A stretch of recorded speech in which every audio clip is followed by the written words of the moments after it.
Bab 831 Perawat Cantik. Melalui perlakuan ini, hubungan kedua orang tersebut dengan cepat menjadi lebih dekat. Li Hongxiu juga orang yang sangat antusias, tanpa kepura-puraan sebagai istri Guaner.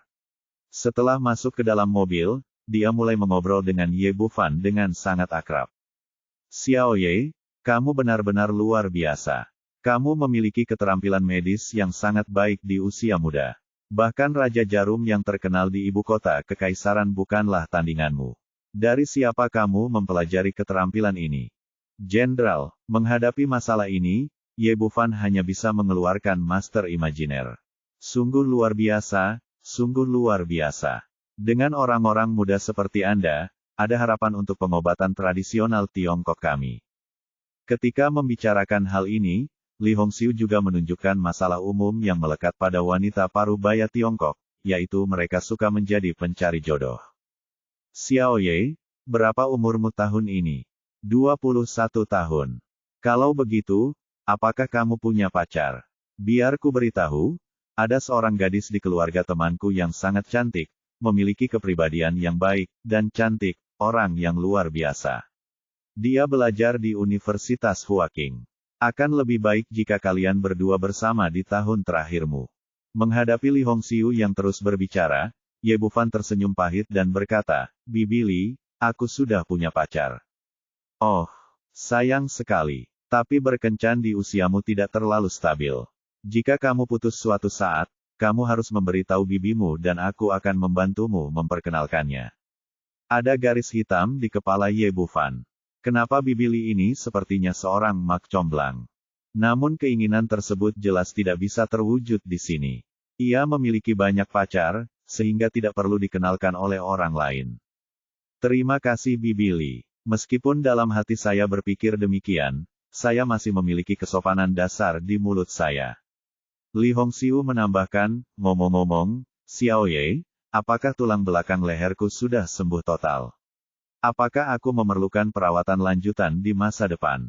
"Jangan terlalu banyak berpikir. Aku tidak bermaksud untuk tidak mempercayaimu. Aku hanya berpikir milikku penyakitnya agak istimewa, jadi saya bertanya."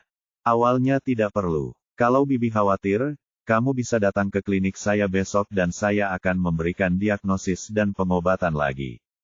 Ngomong-ngomong, akan sangat membantu jika diminum, lebih merawat tubuh Anda di usia Anda." Petik 2. Ye Bufan bukan lagi seorang pemuda yang baru saja memasuki masyarakat administrasi umum kedokteran, selalu bermanfaat untuk memiliki hubungan yang baik.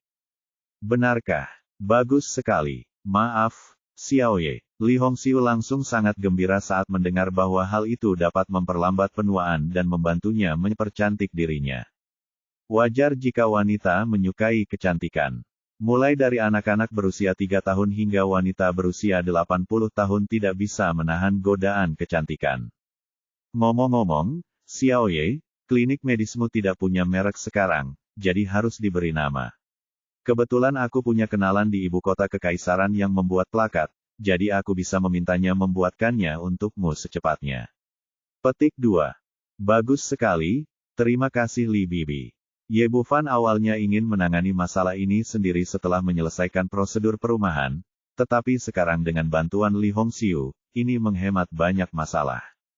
"Terima kasih. Anda tidak akrab dengan tempat di ibu kota kekaisaran. Jika Anda memiliki sesuatu untuk dilakukan di masa depan, datang saja kepada saya." Li Hongxiu berkata, "Nama apa yang Anda rencanakan untuk memberi nama klinik medis ini? Katakan padaku kebutuhanmu untuk plakat itu. Aku akan memberikannya padanya sekarang. Kirimkan itu." Petik 2. Ye Bufan berpikir sejenak, sebut saja Sekte Pengobatan Kuno. Petik 2. Dia adalah pewaris Sekte Pengobatan Kuno dan memutuskan untuk menggunakan ketiganya kata-kata tersebut sebagai nama klinik medisnya, dan kemudian mengubah persyaratan dan ukuran plakat. Li Hongxiu menelepon dan berjanji bahwa plakat tersebut akan siap dan dikirimkan besok pagi.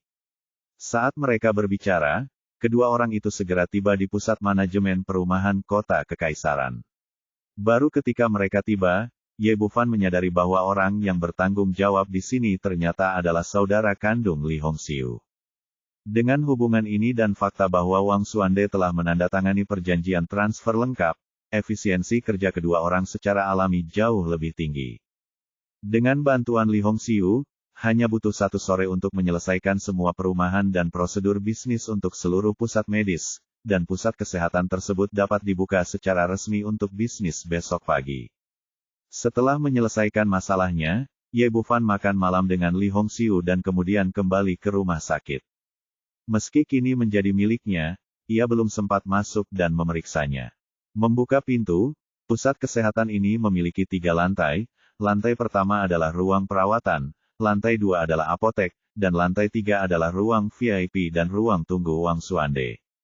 Seluruh pusat medis memiliki area yang luas, dengan 3 lantai luasnya hampir 1000 meter persegi. Belum lagi, properti ini saja bernilai lebih dari 100 juta di ibu kota kekaisaran. Ye Bufan pada dasarnya puas dengan tempat ini. Wang Xuande hanya melepas plakat di pintu dan membiarkan semuanya tidak tersentuh, termasuk bahan obat di apotek, yang menyelamatkannya dari banyak masalah. Fasilitas di Longe Wang Xuande juga sangat lengkap dan didekorasi dengan sangat mewah. Ye Bufan langsung mengeluarkan 1 set tempat tidur dari cincin penyimpanan, menggantinya, dan menetap di sini. Keesokan paginya, dia bangun dan pergi ke kamar mandi untuk mandi. Namun ketika dia keluar, dia tiba-tiba mendengar sesuatu bergerak di lantai bawah. Apa yang terjadi? Apakah keluarga Wang kembali begitu cepat? Memikirkan hal ini dalam pikirannya, dia memindainya dengan kesadaran spiritualnya, dan segera senyuman muncul di sudut mulutnya. Saya mengganti pakaian saya dan turun ke lobi. Meskipun saya sudah siap secara mental sebelumnya, saya masih cukup tersentuh dengan pemandangan di depan saya. Saat ini, 25 wanita cantik berseragam perawat sedang berdiri di lobi rumah sakit. Semuanya memiliki pinggang ramping, pinggul montok, kaki panjang, ditambah dengan wajah cantik dan temperamen mulia, mereka terlihat sangat menarik perhatian. Pemeran utama gadis itu bertubuh tinggi, dan sosok sempurnanya terlihat semakin menonjol setelah mengenakan seragam perawat. Dia adalah kapten tim Suzaku, Situ Dianmo. Melihat gadis-gadis cantik di depannya, Ye Bufan akhirnya mengerti kenapa selalu ada godaan seragam di film anjing besar dan sekolah dasar. Wanita cantik yang dipadukan dengan outfit ini sungguh memberikan pengaruh yang besar di hati seorang pria. Namun, anggota tim Suzaku yang berdandan seperti perawat ini masih membuatnya merasa sedikit lucu. Saat ini, Situ Dianmo melompat dan berkata sambil tersenyum, "Kepala instruktur, apa kabar? Apakah kamu senang? Apakah kamu terkejut?" Ye Bufan meliriknya.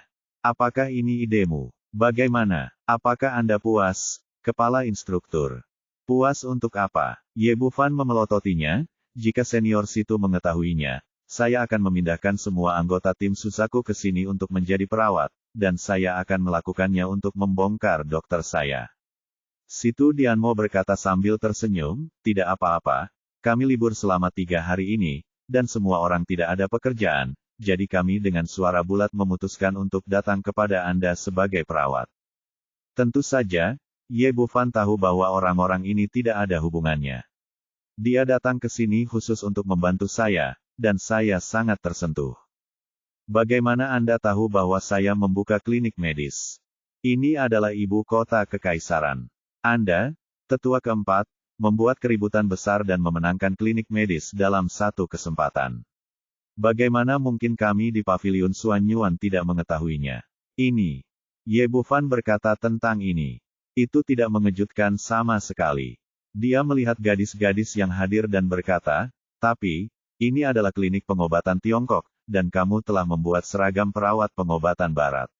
Situ Dianmo berkata dengan bingung, "Bukankah kamu memakai ini? Lalu apa yang harus kita pakai?" Ye Bufan melambaikan tangannya, "Lupakan. Ayo lakukan ini untuk saat ini. Kamu hanya punya waktu 3 hari. Bab 832, ingin melakukan kejahatan. Ye Bufan melirik gadis cantik di depannya dan bertanya, "Apakah ada di antara kalian yang tahu cara mengeluarkan obat?" Saat ini, ada dokter dan perawat di rumah sakit, tapi yang hilang adalah dispenser obat. "Saya bisa." 2. Zuk 19 berdiri dari kerumunan, kakek saya adalah seorang dokter pengobatan Tiongkok kuno. Saya telah mempelajari beberapa keterampilan medis. Saya biasa membantunya mendapatkan obat ketika saya di rumah.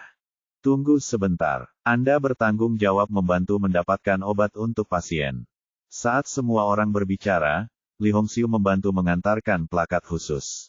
Ye Bufan melihat pada plakat ini, itu dibuat dengan sangat bagus, antik dan sama sekali tidak kalah dengan yang dari Raja Jarum Ilahi dalam hal momentum. Dia menutup plakatnya, dan sejak saat itu, Raja Jarum Ilahi secara resmi menjadi sekte medis kuno. Selanjutnya puskesmas resmi dibuka tanpa petasan atau upacara apapun. Namun karena rebutan medis kemarin, banyak orang yang datang ke sini. Lagi pula, tidak banyak dokter yang lebih baik dari Raja Akupuntur Ilahi, dan nampaknya dokter ajaib kecil ini lebih ramah kepada masyarakat dan harga yang diminta tidak mahal. Segera, klinik medis kuno secara resmi dioperasikan.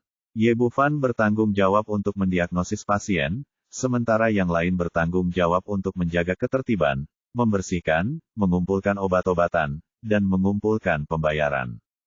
Saat semua orang sibuk, sebuah van dengan tulisan, pengawasan medis, berhenti di depan pusat medis. Kendaraan berhenti, dan beberapa orang berseragam keluar dari kendaraan.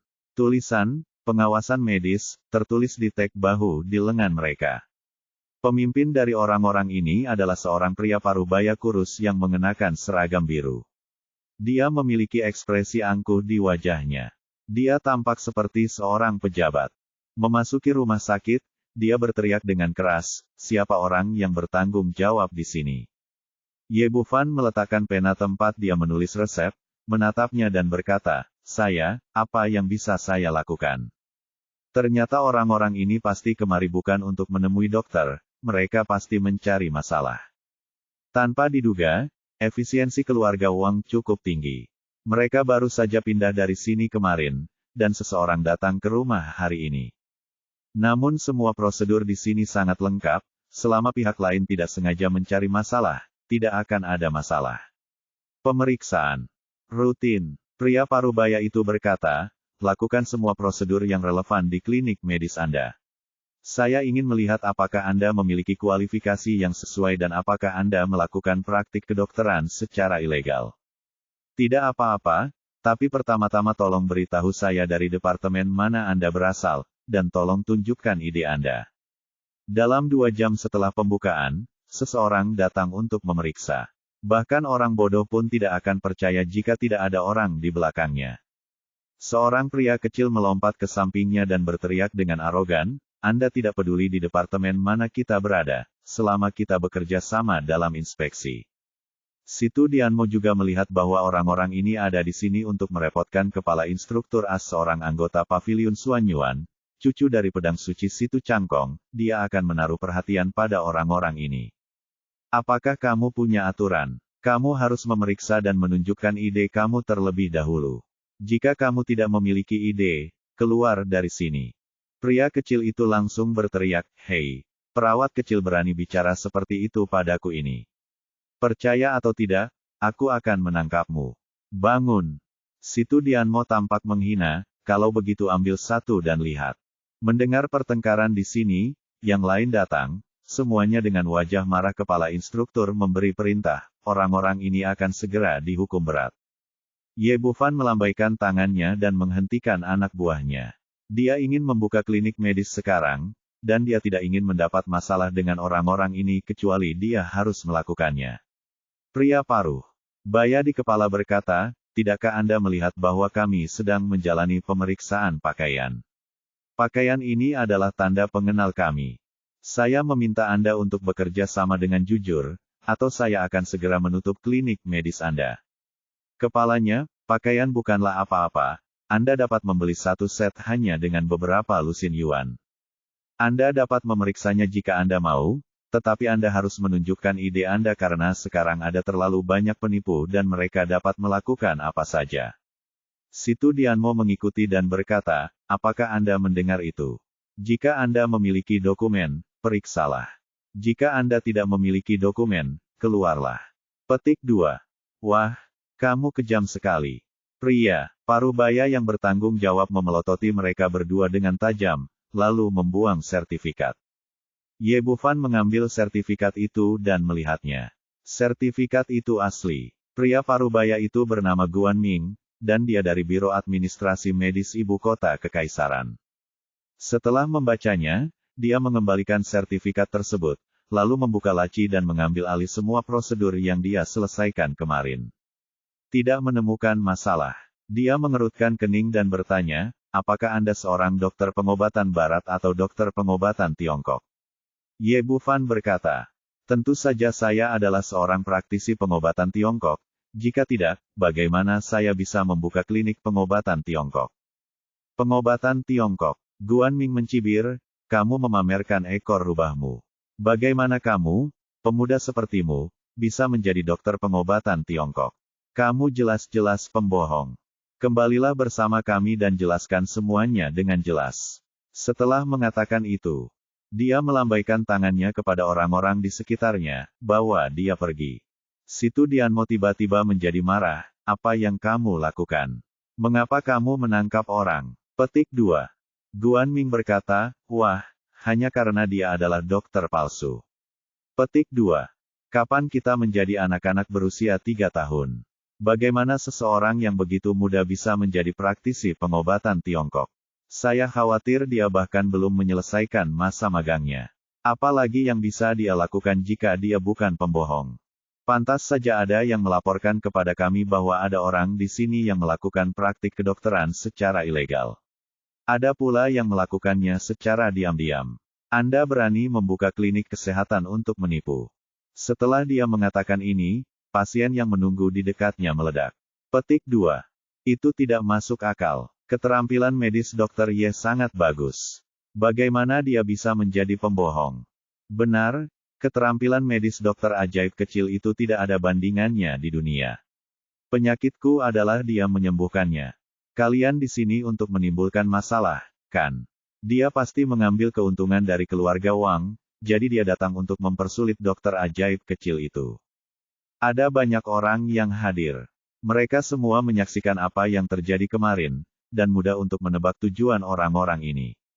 Kilatan kepanikan melintas di mata Guan Ming, tapi dia dengan cepat menjadi tenang kembali. Inspeksi kami menurut hukum juga untuk keselamatan semua orang, siapapun yang berpraktek kedokteran, mereka harus memiliki sertifikat kualifikasi. Apakah kamu memerlukan tanda pengenal? Saya memilikinya di sini, kata Ye Bufan sambil mengulurkan tangan dan membuang sertifikat kualifikasi medisnya. Guan Ming mengambil sertifikat itu di tangannya dan tertegun. Dia tidak menyangka pihak lain benar-benar memiliki sertifikat kualifikasi medis di usia yang begitu muda, sedikit di luar jangkauannya. Namun tak lama kemudian, dia melepaskan sertifikat kualifikasi medisnya. Sertifikat ini palsu, ikut kami. Petik 2. Tujuan kedatangannya hari ini adalah untuk menimbulkan masalah dan menyegel klinik medis. Dia harus mencapai tujuannya apapun yang terjadi. Ye Bufan berkata, kamu hanya berbohong ketika mengatakan itu palsu. Tidakkah Anda melihat stempel resmi departemen Anda tercetak di atasnya? Lagi pula, Anda hanyalah departemen inspeksi farmasi, jadi kewenangan apa yang Anda miliki untuk menangkap orang? Petik 2. Anda melakukan praktik kedokteran secara ilegal dan itu merupakan kejahatan. Kami berhak menangani Anda terlebih dahulu dan kemudian memindahkan Anda ke departemen lain untuk diproses. Guan Ming mencibir dan berkata, wah, ada orang asing yang datang ke ibu kota kekaisaran. Saya menyarankan Anda untuk tetap membuka mata dan melihat situasinya dengan jelas. Petik 2. Mohon bekerja sama dengan kami dan jelaskan semuanya dengan jelas, jika tidak, Anda akan sangat menderita. Petik 2. Klinik medis keluarga Wang telah buka selama bertahun-tahun dan saya belum pernah melihat Anda datang untuk memeriksa saya. Anda datang ke sini tepat setelah saya membuka bisnis, dan Anda masih mengubah ide asli saya menjadi palsu benar-benar ingin memberatkan saya. Tidak ada alasan untuk itu. Ye Bufan memandang Guan Ming dengan mata menyala-nyala dan berkata, Wang Xuande memintamu untuk datang, kan? Petik 2. Bab 833, membual dan tidak membayar pajak. Ekspresi Guan Ming berhenti sejenak, lalu dia memasang nada bisnis dan berteriak, "Omong kosong, saya tidak kenal Wang Xuande. Seseorang melaporkan bahwa Anda melakukan praktik kedokteran secara ilegal, jadi saya datang ke sini untuk pemeriksaan rutin." Benar saja, ada yang tidak beres segera setelah saya memeriksanya. Petik 2. Sebagai staf inspeksi medis, kami tidak akan pernah membiarkan kambing hitam seperti Anda merugikan masyarakat. Ketua tim, jangan bicara omong kosong kepada mereka, bawa saja mereka pergi. Anggota tim kecil itu tidak besar tetapi memiliki temperamen yang sangat besar. Guan Ming memanfaatkan situasi ini dan berkata, "Itu harus diambil. Pusat medis disegel untuk saya. Semua yang ada di sini adalah bukti. Mereka jelas telah menyiapkannya. Saya ingin tahu siapa di antara Anda yang berani." Melihat orang-orang ini mencoba menutup rumah sakit kepala instruktur, Situ Dianmo menjadi marah. "Siapapun yang berani bergerak, saya akan segera mengusir Anda." Ditambah dengan fakta bahwa dia adalah cucu dari Situ Changkong, dia memiliki aura yang sangat kuat, dan Guan Ming serta yang lainnya sangat ketakutan sehingga mereka bahkan mundur. "Apa yang kamu lakukan? Apakah kamu ingin menolak pemeriksaan dengan keras?" Guan Ming tidak berani marah pada Situ Dianmo, dan menoleh ke arah Ye Bufan lagi. "Nak, sebaiknya kamu lebih jujur padaku, jika tidak, kamu tidak dapat menanggung konsekuensinya." Ye Bufan memandangnya dan tersenyum dingin, "Ini adalah hal terbaik untuk dikatakan tentangmu. Bersikaplah lebih jujur dan segera pergi, jika tidak, kamu tidak mampu menanggung konsekuensinya." Kamu gila, nak," teriak Guan Ming, "pelanggar hukum sepertimu harus diadili, datang dan bawa orang pergi." Dia memutuskan bahwa Ye Bufan hanyalah orang luar tanpa dasar atau latar belakang apapun, jadi dia tidak mengambil tindakan, kata-kata pihak lain dengan serius sama sekali. Seorang pemimpin tim dari Departemen Medis memiliki otoritas yang sangat besar. "Saya akan melihat siapa yang berani mengambil tindakan hari ini." Situ Dianmo sangat marah sehingga jika Ye Bufan tidak memberikan perintah, dia akan mengambil tindakan lama yang lalu. Dan anggota tim Susaku di belakangnya melotot marah, selalu siap mengambil tindakan. "Aku masih tidak percaya. Beraninya kamu begitu berani." Pria kecil itu memasang ekspresi tidak percaya dan menendang meja di depan Ye Bufan. Kemudian dia berteriak kepada Situ Dianmo dan yang lainnya, "Dasar bajingan kecil, jika ada yang berani menyentuhku, aku akan membiarkanmu duduk melalui dasar sel." Tapi sebelum dia bisa menyelesaikannya, sepatu hak tinggi Situ Dianmo sudah muncul di depan dari dia, mengusir pria kecil itu. Kamu, beraninya kamu memukul seseorang." Guan Ming dan beberapa orang lainnya terkejut, termasuk mereka yang memegang segel, dan melangkah mundur. Tidak ada yang menyangka wanita cantik ini bisa begitu terampil, dan dia akan melakukannya kapanpun dia memintanya. Setelah mundur ke pintu, beberapa orang tampaknya sudah kembali percaya diri dan berteriak dalam hati, "Oke, jika Anda memiliki kemampuan, Anda dapat menunggu dan melihat apakah saya dapat menyegel klinik medis Anda hari ini." "Saya tidak percaya. Orang asing itu bisa menjungkir balikkan dunia." Anggota tim kecil itu bangkit dari tanah dan berteriak dengan marah, "Hancurkan tanda mereka dulu, lalu hancurkan pusat medisnya. Nanti, bergema, hancurkan." Saat mereka berbicara, beberapa orang mulai mencari batu bata dan tongkat untuk menghancurkan pusat medis tersebut. Saat Situ Dianmo hendak memberi pelajaran pada orang-orang ini, Ye Bufan mengulurkan tangan untuk menghentikannya. Pada saat ini, suara marah terdengar dari samping, "Hentikan, apa yang akan kamu lakukan?" Begitu suara itu selesai, Li Hongxiu berjalan dari samping. Dia membuat janji dengan Ye Bufan untuk datang untuk pengondisian seluruh tubuh hari ini. Tanpa diduga, begitu dia tiba di depan pintu, dia melihat orang-orang dari biro medis mengancam akan menghancurkan pusat medis, dan dia tiba-tiba menjadi sangat marah. Guan Ming melirik Li Hongxiu, dia hanyalah pemimpin tim di tingkat akar rumput, dia sama sekali tidak memiliki kontak dengan level yang Zhengdao, dan dia bahkan tidak tahu bahwa ini adalah istri dari Direktur Administrasi Umum Kedokteran. "Siapa kamu?" Ketiga hidungnya bernapas lebih banyak. "Apa hubungannya ini denganmu? Bisakah kamu mengurus ini?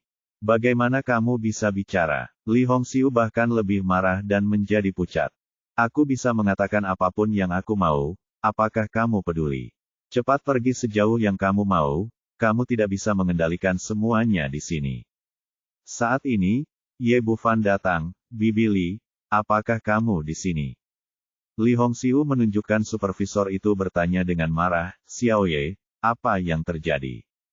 Mereka dari Departemen Pengawasan Pasar Administrasi Medis. Mereka diperintahkan datang ke rumah sakit untuk menimbulkan masalah. Semua prosedur di sini sudah selesai.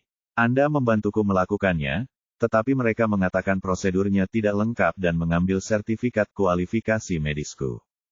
Kata Ye Bufan sambil melihat orang-orang di depannya.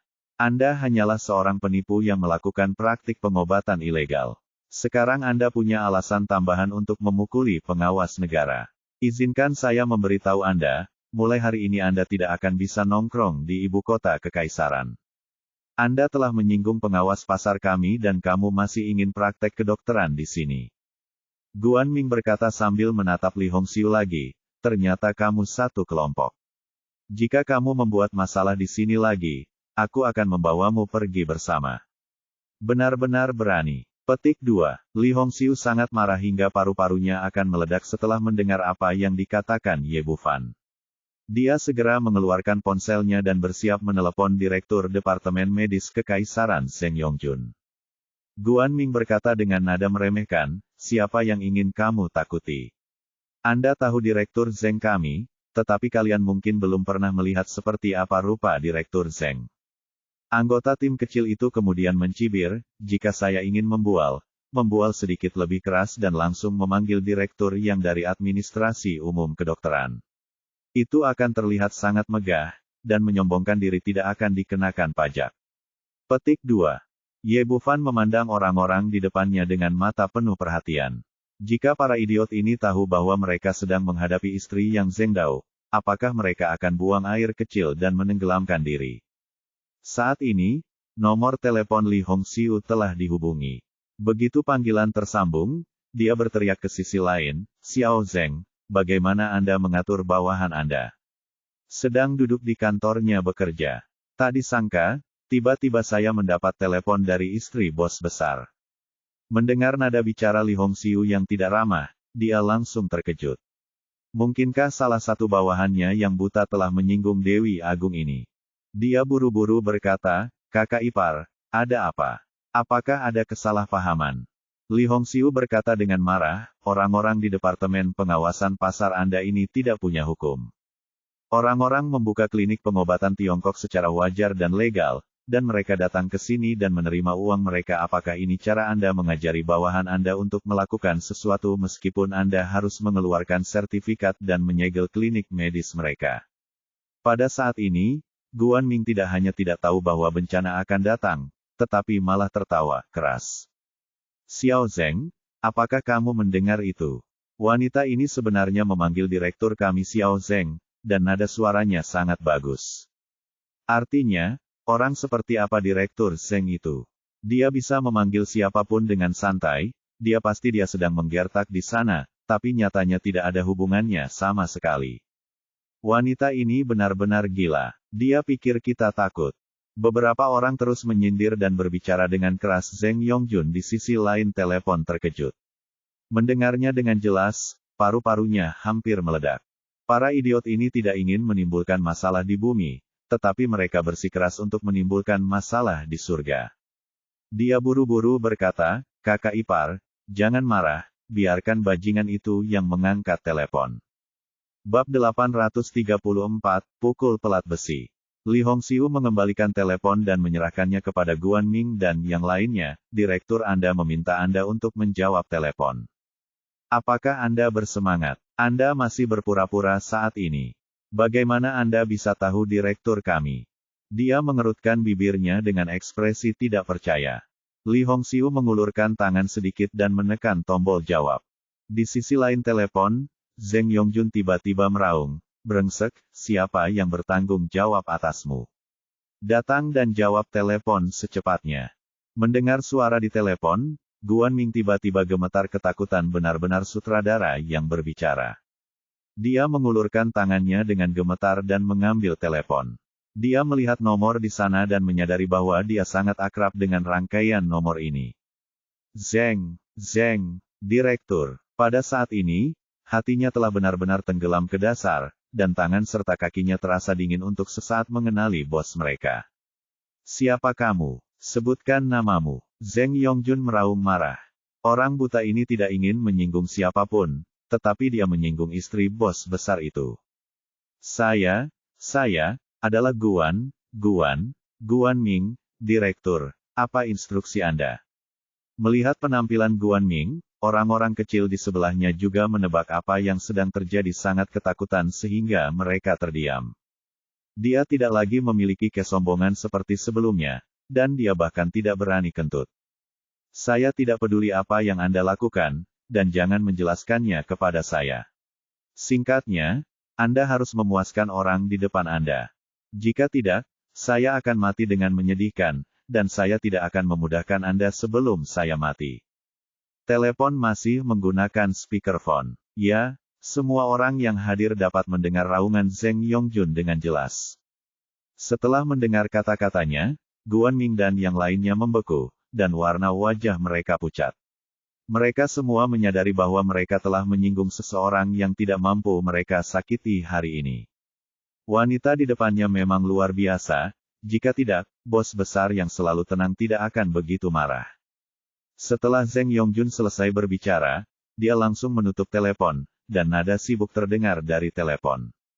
Guan Ming memegang telepon seperti kentang panas dan membawanya ke Li Hongxiu dengan menggigil. Kamu, nomor teleponmu. Li Hongxiu mengambil kembali teleponnya dan berkata sambil mencibir, bagaimana kabarmu? Apakah sekarang baik-baik saja? Apakah kamu ingin aku menelepon Yang Zhengdao lagi? Sangat ketakutan sehingga dengan gemetar, direktur yang memanggilnya sekarang tidak tahan untuk makan dan pergi. Jika dia menelepon bos departemen medis lagi, dia mungkin tidak bisa menahan diri. Tidak perlu. Dia berkata sambil meringis, halo, iya, maaf, semuanya baru saja terjadi, semua salah paham. Petik 2.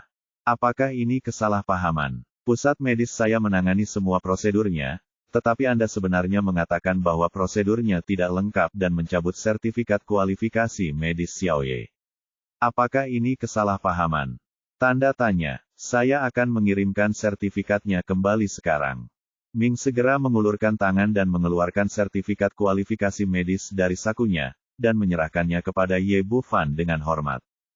Dokter Ye, ini ide Anda. Harap simpan. Ye Bufan tidak ingin berdebat terlalu banyak dengan orang sekecil itu. Dia mengambil kembali ide tersebut dan berkata dengan bercanda, mengapa Anda tidak menutup medis saya klinik? Kamu boleh membuka klinik medis ini sesukamu, atau tidak, dan kami pasti tidak akan datang ke sini lagi.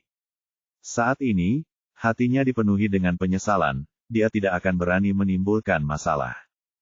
Meskipun dia mengirimkan sertifikat dan masalahnya pada dasarnya telah terselesaikan ketika dia kembali, Li Hongxiu masih marah.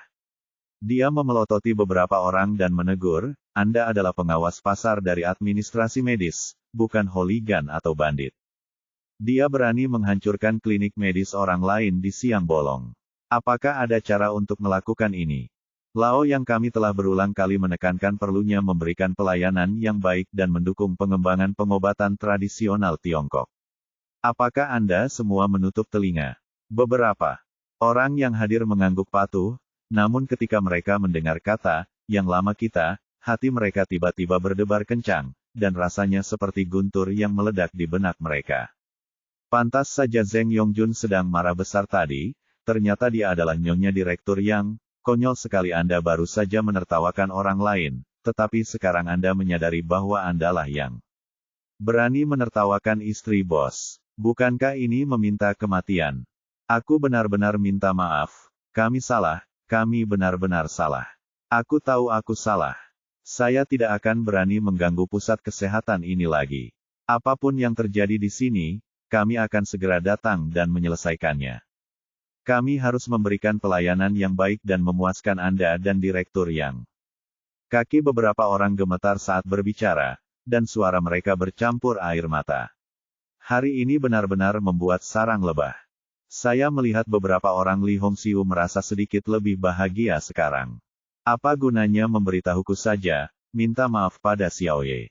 Dokter Ye, maafkan kami yang meremehkan orang lain, kami yang picik, dan kami pantas mati.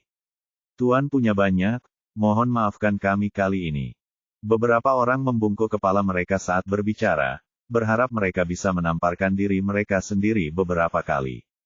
Dia membuka mulutnya dan pada saat yang sama menyapa 18 generasi leluhur Wang Guoan di dalam hatinya.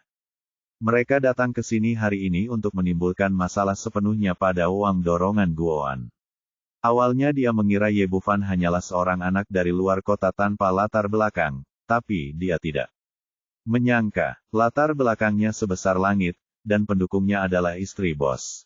Kalian semua kembali dan beritahu keluarga Wang bahwa jika kalian ingin mendapatkan rumah sakit kembali, tantang aku dengan kemampuan dan integritas kalian, dan berhenti menggunakan metode kotor ini. Petik 2. Terima kasih, Dr. Ye, kami tahu. Setelah beberapa orang di luar selesai berbicara, mereka masuk ke dalam mobil dan melarikan diri dengan panik. Li Hongxiu berkata dengan terkejut, Xiao Ye, Anda mengatakan orang-orang ini ditemukan oleh keluarga Wang. Ye Bufan mengangguk, itu karena keluarga Wang tidak mau kehilangan pusat medis dan ingin menggunakan cara-cara tercela ini untuk mencegah saya membukanya. Petik 2. Li Hongxiu meludah dengan keras, benar-benar tidak tahu malu. Jika kalah, kamu kalah. Kamu bahkan bisa melakukan hal seperti itu. Petik 2. Baiklah, Bibi Li, jangan berdebat dengan penjahat-penjahat ini, kata Ye Bufan dan membiarkan Li Hongxiu masuk ke dalam rumah. Begitu Li Hongxiu memasuki pintu dan melihat Situ Dianmo dan yang lainnya, dia langsung berkata dengan heran, Xiao Ye, di mana kamu menemukan begitu banyak keindahan? Yang tahu itu klinik kesehatan, tapi yang belum tahu mengira itu pertunjukan bakat kecantikan. Petik 2. Mereka semua adalah temanku. Mereka di sini untuk membantu. Mereka akan pergi dalam beberapa hari.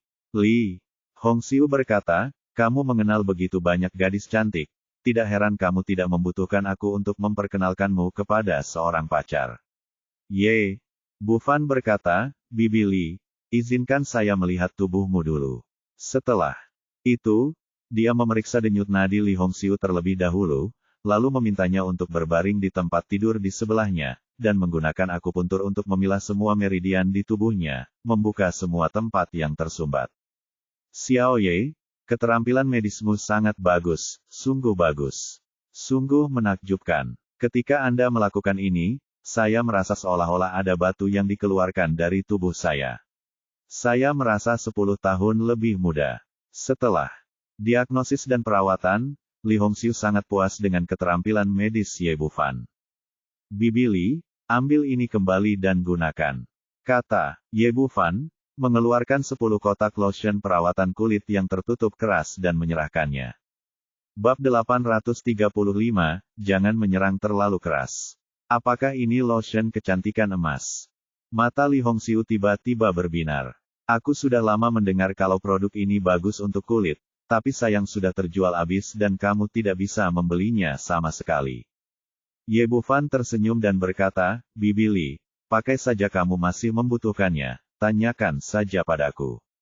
Xiao Ye, ku dengar barang ini cukup mahal. Harganya 10.000 yuan per kotak. Berapa harganya untukmu? Perlakukan saja aku seperti orang luar. Sejujurnya, ini diberikan kepada saya oleh seorang teman. Saya tidak mengeluarkan uang untuk itu, jadi tentu saja saya tidak bisa meminta uang Anda. Li Hongxiu berkata, kalau begitu. Oke, terima kasih, Bibi. Setelah mengatakan itu, dia dengan senang hati menyimpan lotion kecantikan kulitnya. Ada banyak pasien di klinik medis, jadi dia tidak tinggal lebih lama lagi dan langsung pergi. Dia baru saja meninggalkan Situ Dianmo dan berkata, Kepala Instruktur, apakah Anda masih memiliki lotion kecantikan kulit? Tentu saja, saya sudah menyiapkannya untuk Anda. 2 kotak untuk setiap orang ditempatkan di lantai atas. Mereka akan dibagikan nanti, kamu. Hebat, hiduplah Kepala Instruktur. Banyak gadis mendengar bahwa mereka memiliki lotion yang mempercantik kulit, dan mereka semua bersorak. Keluarga Wang, cabang dari klinik akupuntur ilahi. Sebagai klinik akupuntur ilahi terbesar di ibu kota kekaisaran, terdapat 4 cabang dan 1 kantor pusat. Kemarin, taruhannya kalah. Setelah itu, Wang Xuande membawa plakat itu ke cabang terbesar, dan semua orang dari keluarga Wang juga pindah ke sini. Dia melihat ke arah Wang Guoan di seberangnya dan berkata dengan marah, apakah kamu punya otak untuk melakukan hal seperti itu? Harus keluar. Wang Guoan berkata, saya hanya tidak menyukai anak itu dan mengambil klinik medis kami secara gratis, jadi saya ingin mencari seseorang untuk memberinya warna. Bahkan jika kamu ingin mencari seseorang, kamu tidak boleh pergi ke departemen medis. Bukankah kamu melihatnya kemarin? Yang Zhengdao dan istrinya memandang anak itu dengan sangat baik. Dengan Direktur Administrasi Medis Umum sebagai pendukung Anda, jika Anda meminta seseorang dari departemen medis untuk mengganggunya, apa bedanya dengan mengantarkan makanan? Wang Guoan berkata dengan tenang, saya tidak terlalu memikirkannya. Kamu hampir berusia 30 tahun. Kamu harus bergantung pada kamu untuk mewarisi klinik medis keluarga Wang di masa depan. Tidak bisakah kamu lebih pintar? Aku tahu kakek.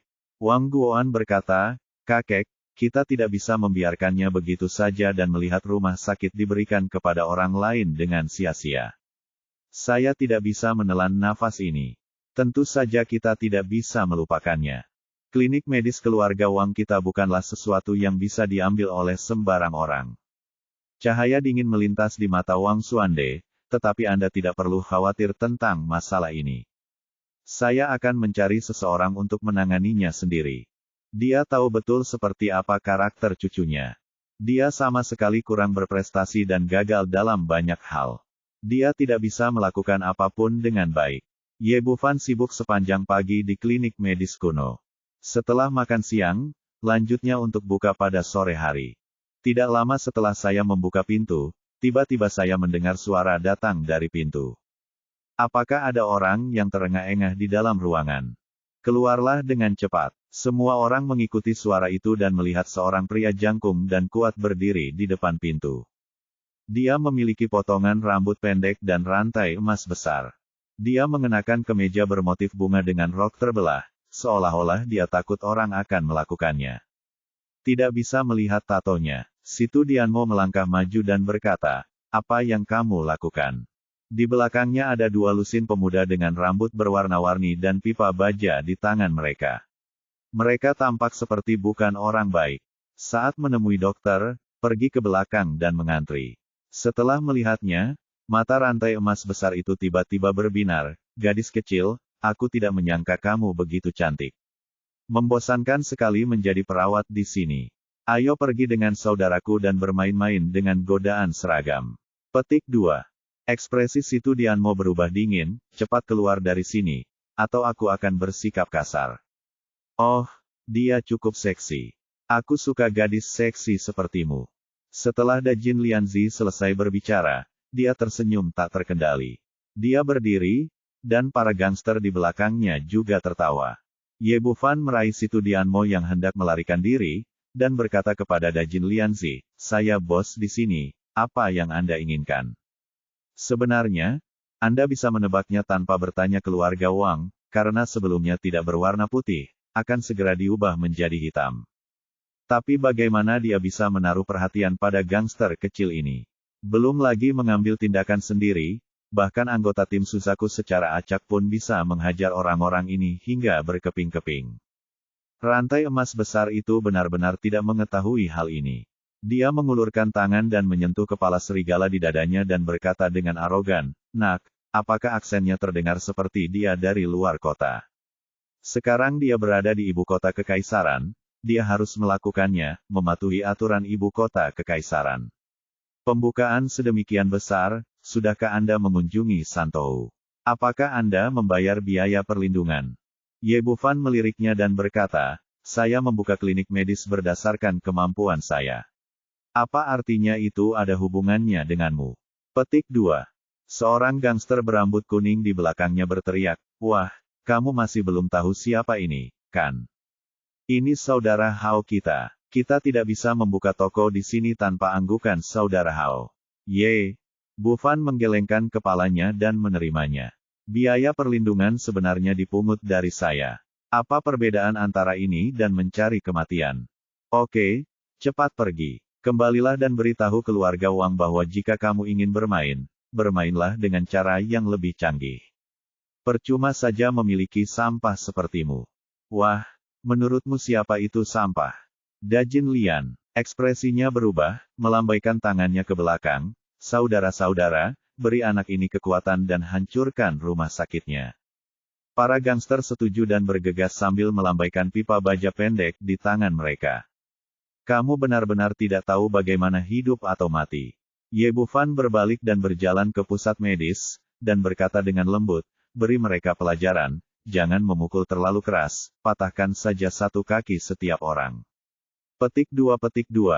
Wah, kamu bodoh sekali.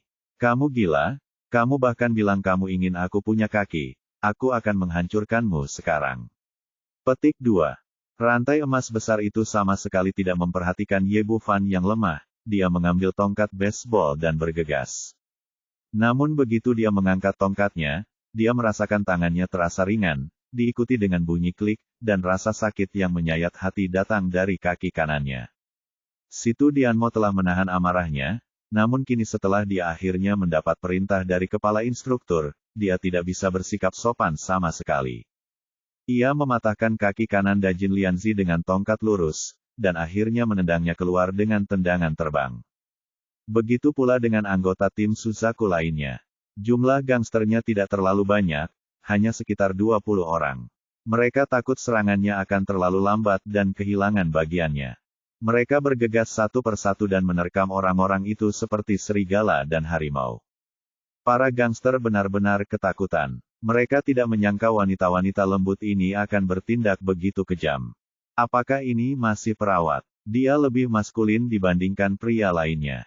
Hanya dalam 10 detik, sekitar 20 gangster semuanya terjatuh ke tanah, dan salah satu kakinya patah. Dajin Lian benar-benar bingung. Dia awalnya menerima telepon dari keluarga Wang dan ingin datang untuk pamer dan menghasilkan uang selama prosesnya. Tanpa diduga, minyak dan air tidak kunjung pulih, dan lebih dari 20 kaki patah. Saat ini, sirene berbunyi, dan 4 atau 5 kendaraan tugas melaju dari kejauhan dan berhenti di depan klinik medis kuno. Setelah kendaraan diparkir, lebih dari selusin polisi keamanan menyerbu seperti serigala. Ye Bufan memandang orang-orang ini dengan cibiran di sudut mulutnya. Ini seharusnya menjadi tujuan sebenarnya dari keluarga Wang, dan orang-orang dalam rantai emas besar itu hanyalah umpan meriam. Bab 836 Duan Hailiang. Jangan bergerak, jujur saja. Dengan teriakan keras, seorang polisi parubaya berusia 40-an atau 50-an datang. Melihat logo di bahunya, dia seharusnya menjadi pemimpin orang-orang ini. Pria itu datang ke pintu pusat pengobatan kuno dan berteriak, siapa orang yang bertanggung jawab di sini? Dia berani melakukan pembunuhan dan menyakiti orang di siang hari bolong. Apakah ada hukum di matanya? Pusat medis dan melihat orang-orang ini. Saya, siapa Anda? Saya Duan Hailiang, pemimpin tim kejahatan berat di kantor polisi distrik Dongcheng. Ketua tim Duan, Anda datang tepat waktu. Anda membawa orang segera setelah kita mulai ke sini. Anda di sini, apakah Anda sudah menunggu saat ini? Ekspresi Duan Hailiang berubah, dan kemudian dia berkata, itu tidak masuk akal. Seseorang awalnya melaporkan Anda karena praktik medis ilegal. Petik 2. Ye Bufan tersenyum tipis dan tidak memikirkan masalah ini. Sebaliknya, dia berkata, sekarang ketua tim Duan ada di sini, seseorang mengganggu pusat medis kami, yang berdampak serius pada bisnis. Normal melecehkan pusat medis. Saya tidak melihatnya, tetapi saya melihat Anda menyakiti orang. Duan Hailiang menunjuk ke arah para gangster yang kakinya patah, memukul orang hingga mencapai kondisi seperti ini sudah merupakan kejahatan. Matamu yang mana yang melihat kami melakukan kejahatan? Tentu saja, Situ Dianmo tidak akan menganggap serius Duan Hailiang. Apakah Anda mengerti bahwa ini adalah pembelaan diri? Terserah mereka untuk melakukannya sendiri. Hentikan omong kosongmu, kamu sengaja menyakiti orang lain. Duan Hailiang melambaikan tangannya kepada orang-orang di belakangnya, tangkap mereka semua dan bawa mereka ke kantor polisi untuk diinterogasi. Situ Dianmo mengangkat alisnya, saya ingin tahu siapa di antara Anda yang berani. Tak satu pun dari kami berada di luar jangkauan Anda. Saat dia berbicara, dia hendak mengungkapkan identitasnya, tetapi dihentikan oleh mata Ye Bufan. Petik 2. Gadis kecil itu tidak tua, dan nadanya tidak mudah saya tidak bisa menangkap. Duan Hailiang mencibir, bawakan semuanya untukku. Petik 2. Ye Bufan berkata kepada orang-orang di tim Suzaku, oke, semuanya bekerja sama dan menganggapnya sebagai liburan. Setelah dia selesai berbicara, dia mengambil kunci dan langsung mengunci pusat kesehatan tersebut.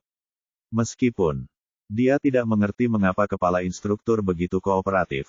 Karena keputusan telah diambil, yang lain tidak melawan dan mengikuti polisi keamanan ke dalam mobil dengan sangat kooperatif. Ambil semuanya kembali dan periksa dengan cermat. Duan Hailiang terlihat bangga. Awalnya dia mengira masalah hari ini akan sedikit sulit, tapi dia tidak menyangka akan sesederhana itu. Saat dia datang ke sini, dia masih memikirkan bagaimana memberi label pada klinik medis ini, tapi dia tidak melakukannya. Tidak menyangka mereka akan mengambil inisiatif untuk menyakiti orang. Tidak peduli betapa sulitnya itu. Setengah jam kemudian, Ye Bufan dan seluruh tim Suzaku dibawa ke kantor polisi distrik Dongcheng. Duan Hailiang membawa orang langsung ke ruang interogasi. Dia menatap ke arah Ye Bufan dan berkata, "Nak, cepat katakan yang sebenarnya." Saya seorang dokter kecil yang jujur. Saya menjalankan klinik medis saya sesuai harapan. Apa yang harus saya jelaskan? Petik 2. Kamu masih ingin menyangkalnya, bukan? Meskipun kamu tidak melakukan apapun, perawat kecil itu adalah bawahanmu. Duan Hailiang berkata dengan tegas, menyebabkan cedera pada orang lain lebih serius daripada melakukannya sendiri. Semua yang terluka akan dicatat atas nama Anda. Ye Bufan tersenyum tipis, apakah Anda melakukan kesalahan? Sejak kita bertemu setelah itu, mereka terus mengatakan bahwa kami menyakiti orang, tetapi mereka tidak peduli dari mana orang itu berasal dan apa yang mereka lakukan. Bukankah ini agak tidak adil? Duan Hailiang mencibir, mari kita bicarakan masalahmu sendiri dulu, jangan khawatir tentang itu. Yang lainnya, Ye Bufan menggelengkan kepalanya sedikit, dalam hal ini, saya tidak punya apa-apa untuk dikatakan. Wah, sekarang kamu di sini, saya menyarankan kamu untuk mengatakan yang sebenarnya dan mendapatkan keringanan hukuman untuk dirimu sendiri. Kamu Bufan melihatnya dengan bercanda. Lihatlah dia, jika saya harus memberitahu Anda, saya akan memberitahu Anda bahwa aula Anda gelap hari ini dan Anda jelas tidak beruntung. Ada harga yang harus dibayar untuk membantu keluarga Wang. Kamu akan menyesalinya nanti dan datang dan memohon padaku untuk pergi dari sini. Petik 2. Apa yang salah denganmu? Haruskah aku datang ke sini untuk memohon padamu? Silakan bermimpi tentang impian musim semi dan musim gugur Anda. Duan Hailiang berkata, jangan berpikir bahwa jika Anda tidak mengatakan apapun, saya tidak dapat melakukan apapun. Bukti dalam kasus hari ini meyakinkan. Bahkan jika Anda tidak mengatakan apapun, saya dapat mengirim Anda ke penjara. Setelah melukai begitu banyak orang sekaligus, Anda tinggal menunggu untuk duduk di dasar penjara. Setelah selesai berbicara, dia berkata dengan marah kepada bawahan di sebelahnya, karena dia sendiri tidak memanfaatkan kesempatan itu, maka siapkan saja materi persetujuan untuknya dan kirimkan terlebih dahulu. Petik 2. Duan Hailiang memang memiliki kepercayaan diri. Bagaimanapun, yang terluka telah dikirim ke rumah sakit, dan ada saksi serta bukti. Saya tidak bisa memikirkan kemungkinan pemuda di depan saya ini lolos dari hukuman. Kantor Direktur, Kantor Polisi Distrik Dongcheng Chang Fu Jinseng sedang duduk di kursi, merokok dan bermeditasi.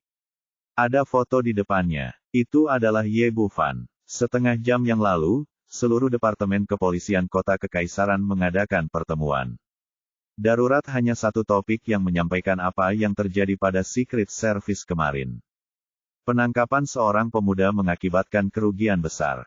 2 bangunan utama yang baru dibangun itu hancur menjadi reruntuhan dan giginya copot. Yan tidak hanya meminta maaf, tapi juga membayar kompensasi dalam jumlah besar sebelum mengirimnya pergi.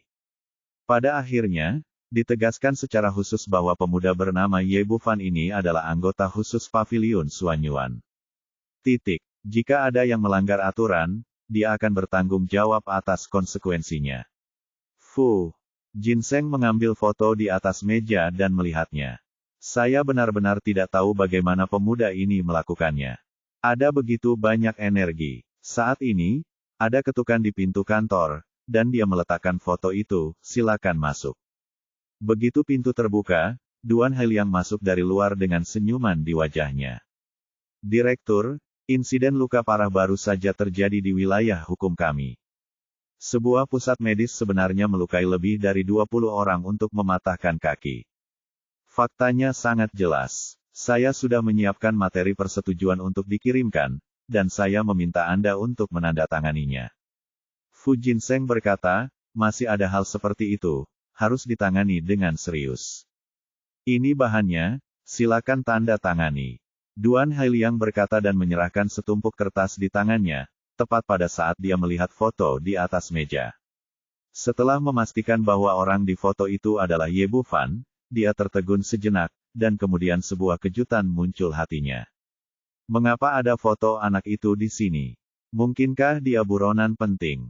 Memikirkan hal ini, dia bertanya dengan ekspresi gembira, Direktur, ini yang kami tangkap. Bukankah dia buronan penting? Fu Ginseng baru saja mengambil penanya dan hendak menandatanganinya. Ketika dia mendengar kata-katanya, dia sangat ketakutan sehingga dia menjatuhkan penanya ke tanah seolah-olah disambar petir. Bisakah kamu mengatakan itu lagi? Duan Hailiang terkejut dengan reaksinya dan berkata, saya bilang kami menangkap anak ini, dan ada lebih dari 20 kaki tangan wanita.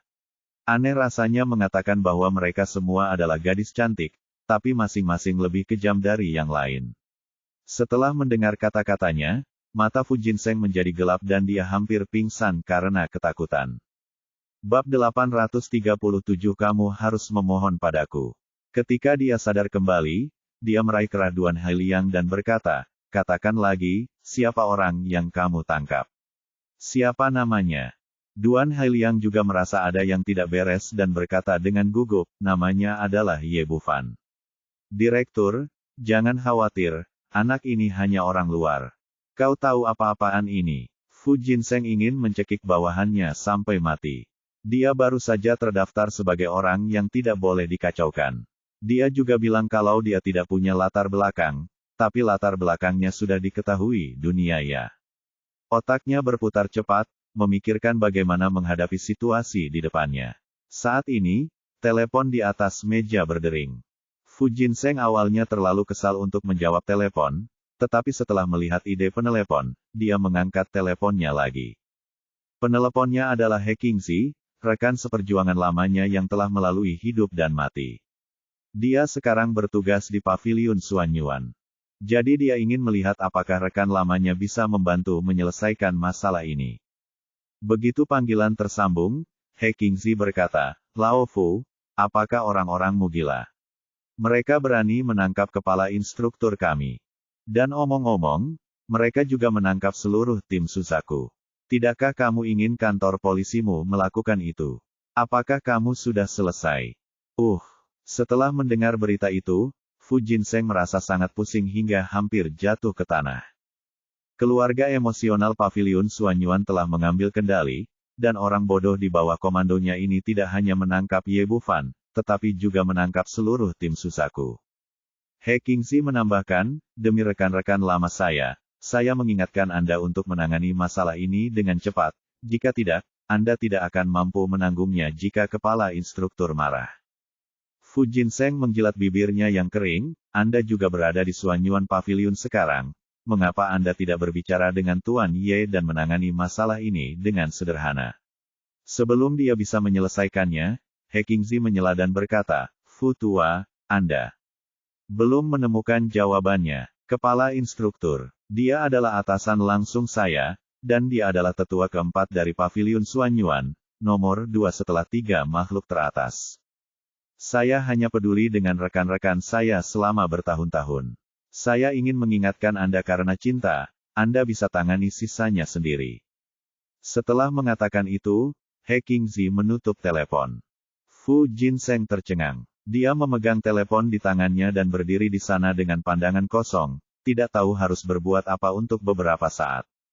Duan Hailiang bingung. Dia tidak tahu apa yang terjadi. Dia bertanya ragu-ragu, "Sutradara, bab ini belum selesai, silakan balik halamannya. Apakah Anda masih ingin menandatangani ini? Tanda tangani untuk adikmu." Fu Jinseng sangat membenci orang bodoh ini sehingga dia menendangnya ke sana tanah. "Tahukah kamu berapa banyak masalah yang kamu timbulkan? Kamu masih harus menandatanganinya. Apakah itu seseorang yang bisa kamu tangkap?"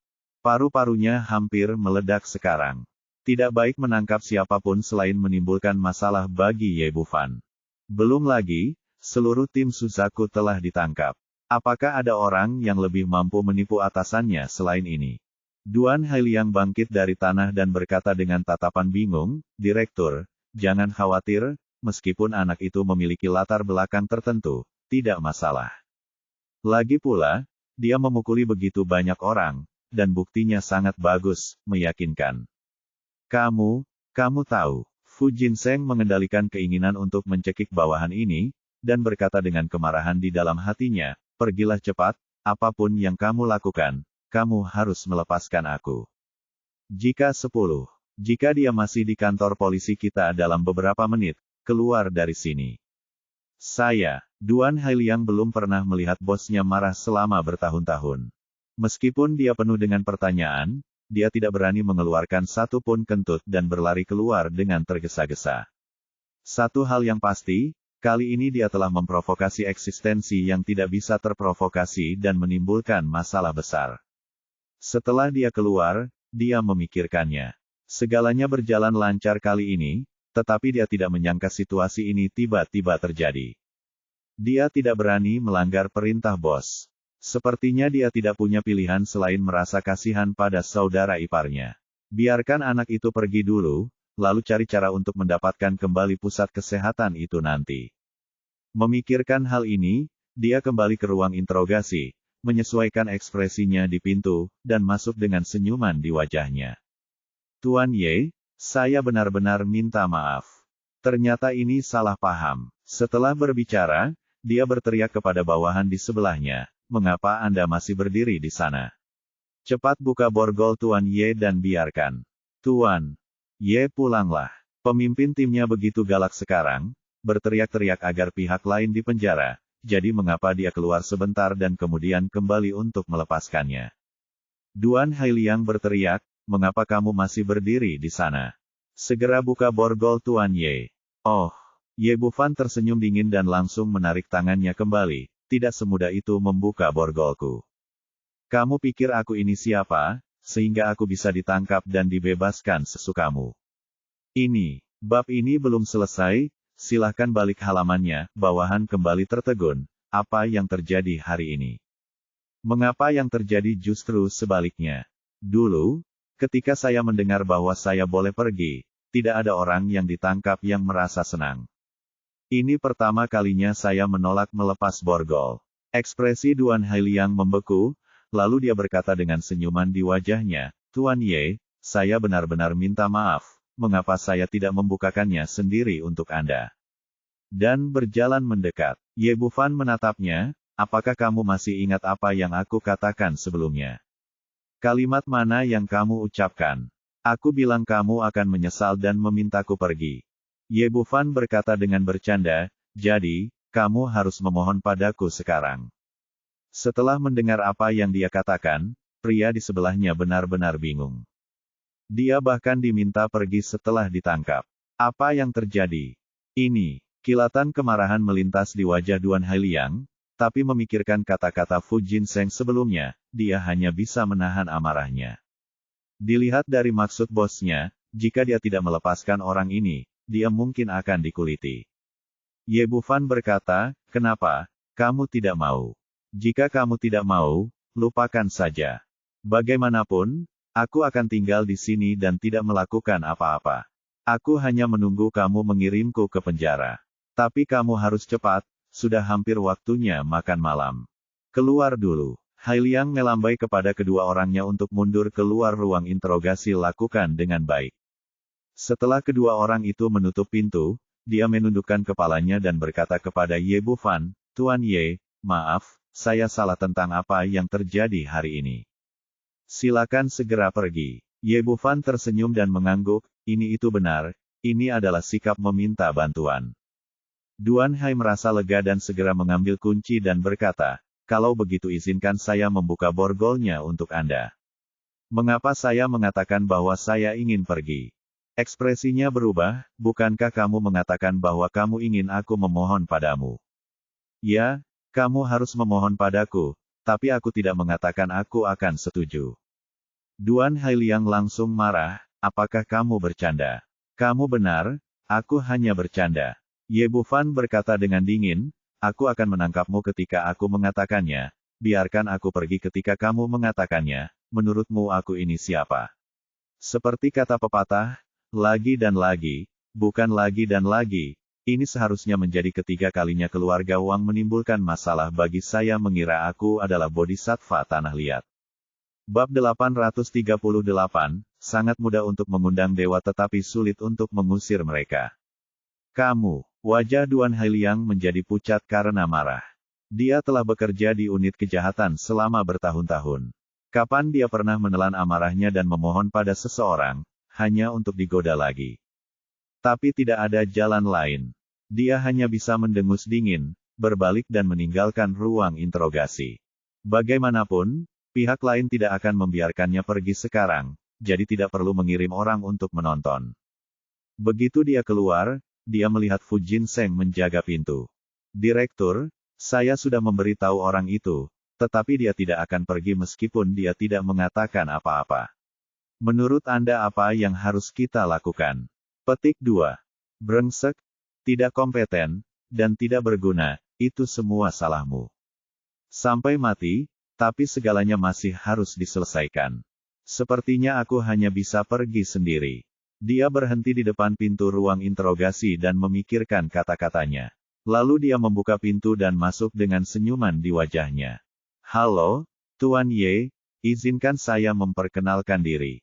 Saya Fu Jinseng, Direktur Kantor Polisi Distrik Dongcheng. Maaf, anak buah saya tidak sengaja menangkap Anda. Saya di sini untuk meminta maaf secara resmi kepada Anda. Sedikit. Dia tersenyum dan berkata, ternyata itu Direktur Fu. Kantor polisi Anda memiliki gedung kantor yang bagus. Dia tahu dari perubahan sikap Duan Hailiang barusan bahwa orang-orang di kantor polisi mengetahui identitasnya dan juga mengetahuinya tentang masalah dinas rahasia. Ketika Fu Jinseng mendengar ini, dia sangat ketakutan sehingga dia langsung menghancurkan rumahnya karena takut menyinggung pria tersebut. Dia segera berkata, Tuan Ye, jika Anda memiliki ketidakpuasan, katakan saja kepada saya dan saya akan memberikan jawaban yang memuaskan. Sebenarnya, ini sangat sederhana. Saya bukan orang yang tidak masuk akal.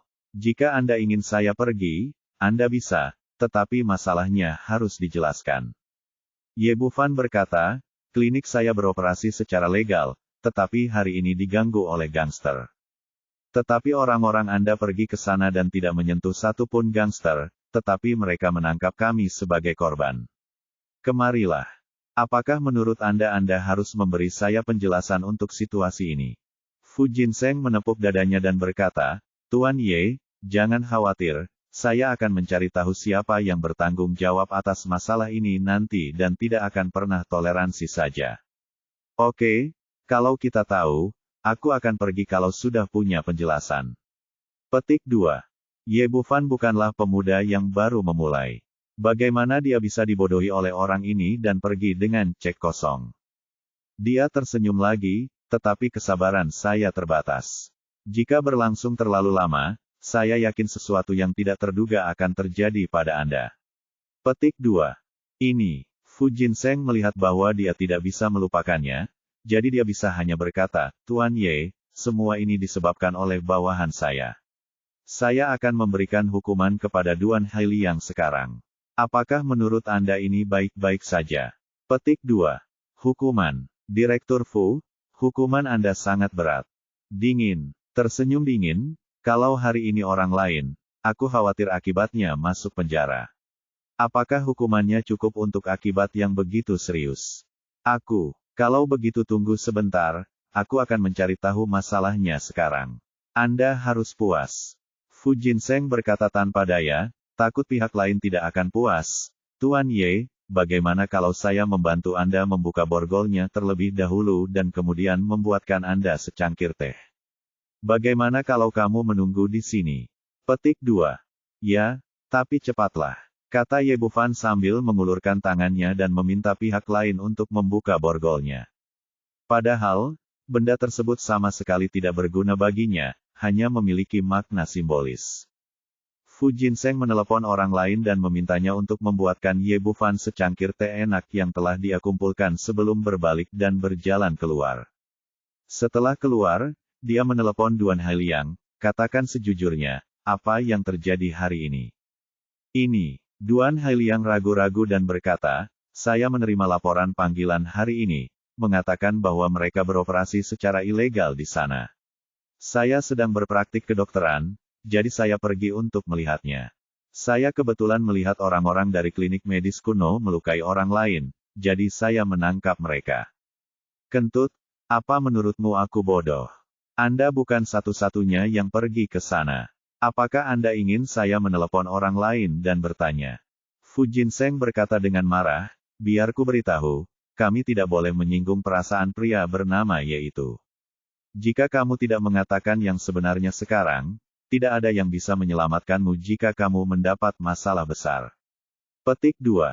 Duan Hailiang ragu-ragu dan berkata, bukankah orang itu hanyalah seorang dokter kecil biasa? Dokter kecil biasa. Dia baru saja membubarkan dinas rahasia tadi malam, dan sekarang dia masih duduk di sini bersama kita. Apakah menurut Anda seperti ini? Orang bisa biasa. Fu Jinseng tidak berani mengatakan yang sebenarnya tentang identitas asli Ye Bufan, tetapi informasi yang diungkapkan sudah cukup. Duan Hailiang tercengang. Ia tidak pernah membayangkan bahwa dokter cilik yang menurutnya begitu mudah ditangani ternyata memiliki latar belakang yang begitu hebat. Fu Jinseng berkata, katakan yang sebenarnya dengan cepat, apa yang terjadi? Duan Hailiang tidak berani menyembunyikannya lagi dan langsung mengatakan yang sebenarnya. Ternyata istrinya memiliki hubungan tertentu dengan keluarga Wang di Shenzhen Wang, dan dia ingin memanggil putra Wang Xuande, Wang Jimin, sebagai saudara ipar dalam hal senioritas. Wang Jimin meneleponnya beberapa jam yang lalu dan memberitahunya tentang Ye Bufan yang memenangkan pusat medis dan memintanya untuk membantu mendapatkan kembali pusat medis tersebut. Ia merasa dokter muda dari luar itu tidak memiliki banyak latar belakang, maka ia bergegas menghampiri orang-orangnya, dan yang terjadi selanjutnya pun terjadi. Fu Jinseng bertanya, di mana gangster kecil itu? Dari mana mereka berasal? Mereka semua ditemukan oleh Wang Jimin. Mereka benar-benar tidak ada hubungannya dengan saya. Saya hanya bekerja sama ketika mereka dipukuli. Tidak tahu siapa kamu, tapi kamu bahkan bisa melakukan hal semacam ini. Kamu telah menyebabkan banyak masalah di kantor polisi. Mulai sekarang, kamu akan dipecat dan akan ditangani nanti. Petik 2. Meskipun Fu Jinseng biasanya mengikuti hubungan Duan Hailiang tidak buruk, tapi sekarang dia juga tahu bahwa lebih mudah meminta kepada Tuhan daripada menyuruhnya pergi. Jika dia tidak membuat keputusan yang baik, dia mungkin tidak bisa lulus ujian Ye Bufan. Setelah dia dipecat, dia memanggil 2 orang lagi, segera pergi ke rumah sakit dan tangkap para gangster itu. Direktur, apakah ini baik-baik saja? Mereka semua ada di rumah sakit untuk perawatan kaki mereka. Tidak bisa, biarkan mereka masuk saja dan memulihkan diri. Petik 2. Mengerti. Petik 2. Kedua pria itu setuju dan segera mengumpulkan orang-orang dan bergegas ke rumah sakit. Di bangsal ortopedi rumah sakit distrik Dongcheng, Dajin Lianzi dan 20 anak buahnya baru saja menyambung patah kaki dan saat ini terbaring di bangsal mewah. Dia mengeluarkan ponselnya dan menghubungi nomor Wang Jimin, kita semua melakukannya. Dan bocah itu juga dibawa ke kantor polisi. Namun, karena informasi Anda yang tidak akurat, masing-masing saudara kita mengalami patah kaki. Kerugian ini tapi itu cukup besar, jadi kamu harus membayar lebih. Tidak masalah. Di sisi lain telepon, Wang Jimin sedang dalam suasana hati yang baik setelah masalah itu selesai. Selama dia bisa mendapatkan kembali klinik medisnya sendiri, belanjakan sedikit uang bukanlah apa-apa. 1 juta yang kita sepakati sebelumnya, saya akan menggandakannya kepada Anda. 2 juta. Tidak, masing-masing saudara kita mengalami patah kaki, dan kita harus membayar setidaknya 200.000 sebagai tunjangan penyelesaian, ditambah kaki saya, kamu harus membayar minimal 5 juta. Wang Jimin ragu-ragu, dan akhirnya berkata, oke, saya akan membayarnya ke kartu Anda nanti. Meskipun harganya sedikit di luar anggaran, masih mungkin untuk menyelesaikannya. Diterima. Dajin Chen menutup telepon, senyum puas segera muncul di wajahnya. Meskipun kali ini kakinya patah, mendapatkan begitu banyak uang itu sepadan. Ketika saatnya tiba, saya akan memberikan masing-masing bawahan saya 100.000 yuan, dan saya akan memiliki sisa 3 juta. Namun saat ini, pintu terbuka dan tim polisi keamanan menyerbu masuk. Bab 839 Apakah kamu masih puas? Setelah orang-orang ini masuk tanpa mengucapkan sepatah kata pun, mereka langsung memborgol rantai emas besar itu. Hei, apa yang kamu lakukan? Saya seorang pasien. Pria rantai emas besar itu benar-benar panik. Keluarga Wang telah memberikan jaminan sebelumnya bahwa mereka tidak akan dibawa ke penjara. Sial, sabar, bukankah kakinya patah? Masuklah dan rawatlah. Polisi keamanan Parubaya yang bertugas melambaikan tangannya, dan seseorang segera menyeret rantai emas besar itu keluar dari bangsal. Situasi yang sama terjadi di lingkungan lain, dan semua bawahannya dihabisi satu persatu. Di bawah pengawasan pribadi Fu Jinseng, efisiensi anak buahnya meningkat, dan mereka semua segera ditangkap dan dikirim ke pusat penahanan. Setelah menerima laporan tersebut, diam-diam dia menghela nafas lega dan kembali ke ruang interogasi. Saat ini, Ye Bufan sedang duduk di dalam, minum teh dengan santai. Tuan Ye, saya telah menyelidiki masalah ini dengan jelas. Ye Bufan mengambil cangkir teh dan menyesapnya dengan santai. Setelah meletakkannya, dia berkata, apa yang terjadi? Katakan padaku. Hailiang secara pribadi. Fu Jinseng menceritakan kisah hubungan Duan Hailiang dengan keluarga Wang, dan kemudian berkata, saya tidak akan pernah mentolerir kambing hitam semacam ini. Sekarang dia telah dicopot dari jabatannya, saya pasti akan menanganinya dengan yang lain dengan serius. Titik. Para gangster yang datang untuk membuat masalah telah ditangkap dan sekarang berada di pusat penahanan. Pada titik ini, dia berkata dengan ekspresi penuh harapan, Tuan Ye, apakah Anda puas dengan hasil ini? Apa bagaimana menurutmu? Ye Bufan menatap Fu Jinseng sambil berpikir, yang membuatnya merasa panik. Tuan Ye, jika Anda merasa apa yang saya lakukan tidak pantas, katakan saja kepada saya dan saya akan segera memperbaikinya.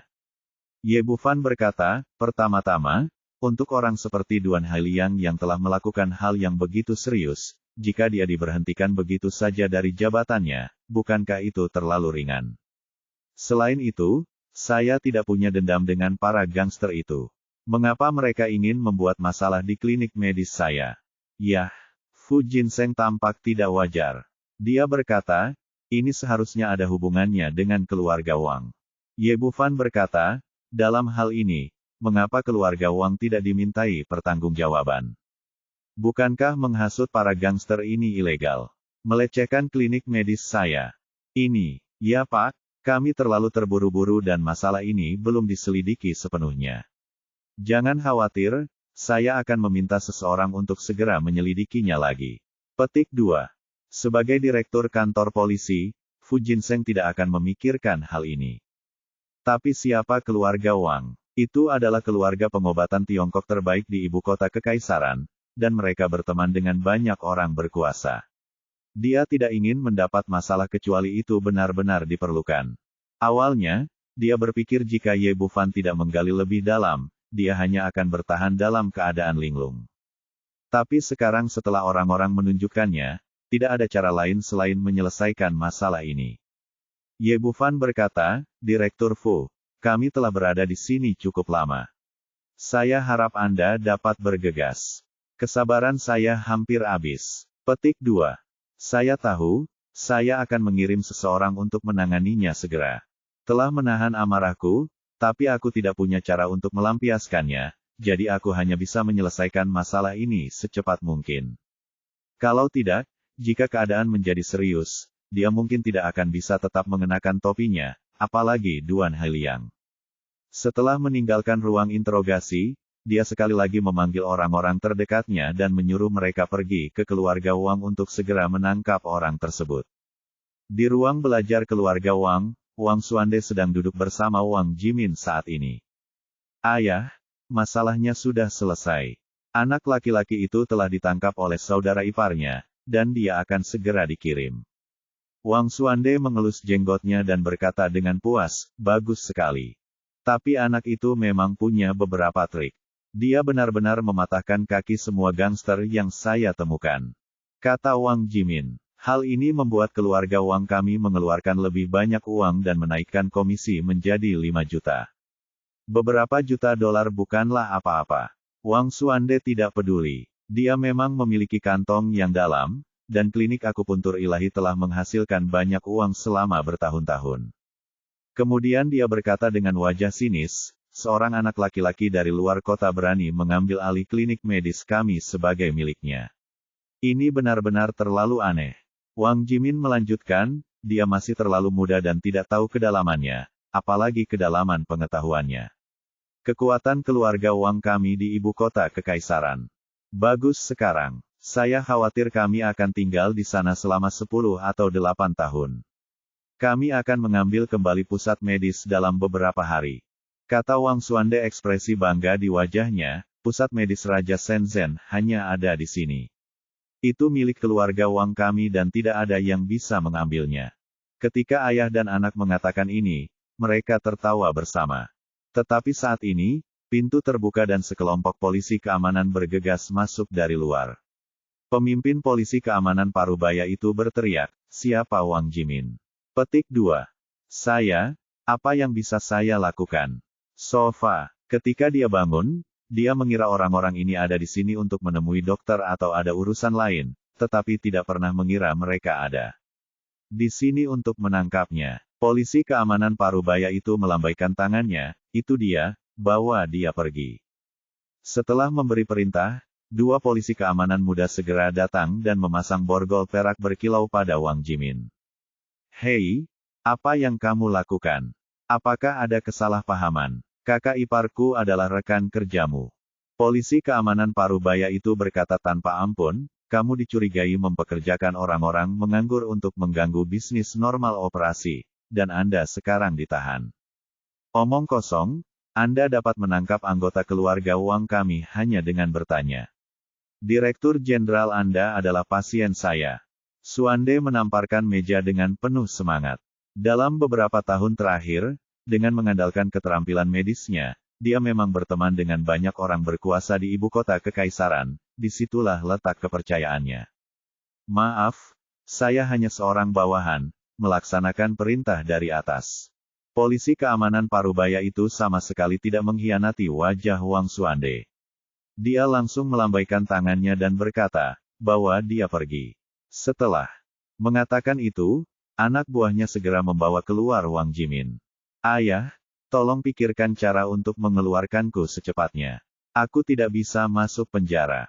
Wang Jimin benar-benar panik. Dia telah memikirkan cara mengirim Ye Bufan ke penjara, tapi dia tidak pernah berpikir hari ini akan terjadi padanya. Jangan khawatir, saya akan menelepon atasan mereka dan segera mengeluarkan Anda. Melihat bahwa dia tidak dapat menghentikannya, Wang Xuande hanya bisa membiarkan orang-orang ini membawa putranya pergi terlebih dahulu, dan kemudian menemukan cara untuk menyelamatkannya. Menurutnya, hal kecil ini bukan apa-apa. Selama dia memanggil orang-orang berkuasa yang dia kenal, dia bisa segera mendapatkan putranya kembali. Apa yang tidak dia duga adalah dia melakukan beberapa panggilan satu demi satu, tetapi ditolak atau tidak dijawab. Di antara orang-orang ini adalah Direktur Departemen Kepolisian Kota Kekaisaran yang dia sebutkan. Meskipun dia biasanya memiliki hubungan yang baik dengannya, kali ini dia langsung menolak tanpa ragu-ragu tata krama. Cuma bercanda, sutradara sudah menerima laporan dari Fu Jinseng, yang menyinggung bintang jahat yang membongkar dinas rahasia. Beraninya dia membiarkan orang pergi begitu saja dalam situasi ini.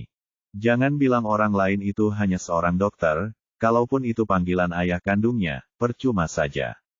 Wang Xuande tiba-tiba bingung. Dia segera menelepon Duan Hailiang lagi, tetapi telepon pihak lain tidak dapat terhubung. Pada saat ini, Wang Xuande menyadari ada sesuatu yang tidak beres. Keluarga Wang sepertinya telah menyinggung seseorang yang seharusnya tidak tersinggung.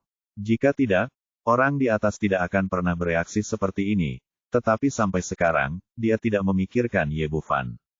Bab 840 Dinasti KTV. Kantor Polisi Distrik Dongcheng, Fu Jinseng datang ke ruang interogasi lagi dengan membawa beberapa dokumen hukum. Tuan Ye, semuanya telah diselidiki dengan jelas. Wang Jimin dari keluarga Wang melakukan segala sesuatu di baliknya. Dia menghasut Duan Hailiang dan para pekerja sosial itu untuk mengganggu pusat kesehatan Anda. Sekarang saya telah menyelidikinya sesuai dengan hukum dan mengirimnya ke pusat penahanan. Ini adalah dokumen resmi, silakan lihat. Setelah mengatakan itu, dia menyerahkan prosedur persetujuan penahanan pidana. Ye Bufan mengambil alih, melihatnya sekilas beberapa kali, mengangguk dan berkata, kali ini berjalan dengan baik. Fu Jinseng mengangguk, dan dengan cepat berkata dengan ekspresi menyanjung di wajahnya, Tuan Ye, bagaimana menurut Anda kejadian hari ini?